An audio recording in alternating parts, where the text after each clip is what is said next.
For sure, we looked at a ton of other games to see what they brought to the table and what we can learn from them. You know, one of Ubisoft's own titles, Far Cry 3, recently they showed that the toy element and how stuff is placed in the world, you know, there was a lot to learn from that. They did a fantastic job, and so we're using a learning lesson from that about how to tease players and pull them off the path and get them to do things outside of the main missions. On the pirate naval side of things, yes, for sure, we looked at Wind Waker.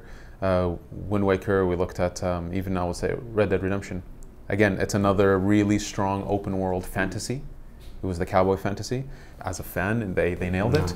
And for us, we're really looking at the pirate fantasy and making sure we nail that from every aspect, from the storytelling, from the visuals, the gameplay. We've looked at many different examples. Wind Waker was I love the game personally. So it was a good example to look at pacing, look at how the navigation and the number of elements that tease the player came about. They got some stuff right, or they got a lot of stuff right, but they got some stuff that I think we needed to improve on. For example, pacing was an issue, but we looked at many different references, not just naval games. And Sid Meier's Pirates was really great from the economic perspective. I won't say we have the same economic system that Sid Meier's had, but we really did use it as a strong reference and really played it a lot and studied it and see what it brought to the table. I think on the world part, the Red Dead Redemption is a very good reference, because we are not doing like a simulation game. We're not like recreating like a hyper-realistic tropical setting. We really try to stylize the image composition, have memorable settings, memorable shape for the islands. We really want to push that to like a memorable and epic environment.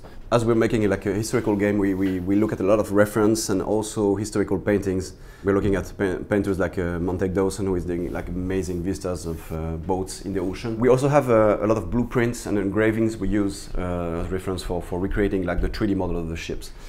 But for the experience of the player, you know, the enemy boats have to be like very threatening, and we want something very impressive and epic. So we upscale a bit the side of the ship. We treat the silhouette of the ship in a very like threatening way. So we stylize a bit, like the buildings and like the setting of the landmarks in all AC games. Funnily enough, doing all the research for Pirates, and then I started compiling a list of films and television shows and books that we ought to read, and there were no or very few pirate movies that I thought were worth watching for the kind of tone we wanted. But shows like Deadwood, or films like Master and Commander, or The Mission.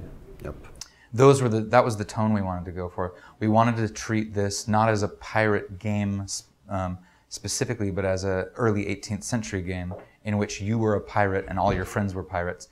And that means that approaching it from a much broader and realistic point of view, so that when you go into Havana or Kingston, it doesn't look like a pirate-themed Havana or Kingston. It looks like Havana or Kingston would really look, and you see maybe pirates walking around. So yeah, when we looked at research, I read Treasure Island, and I read The King of Pirates by Daniel Defoe, and very few of them really got it at the heart of what the research was. The thing that all pirate movies do is that everyone's always searching for treasure that doesn't belong to anybody. And that way very few people get hurt. Real pirates actually robbed people. They were bank robbers on the sea. And we wanted to have that be a major system in our game. At this era, the era of our game, 80% of all pirates were from the British Isles. They had a bit of discipline, and they knew how to sail. But they had, didn't have this strict command structure, so they were maybe kind of on a 24/7 party. We wanted to bring that flavor of life. They're sailors.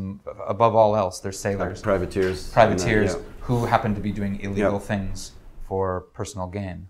But we don't want to, the occurrence of the phrase "yar" in our game is probably not that much.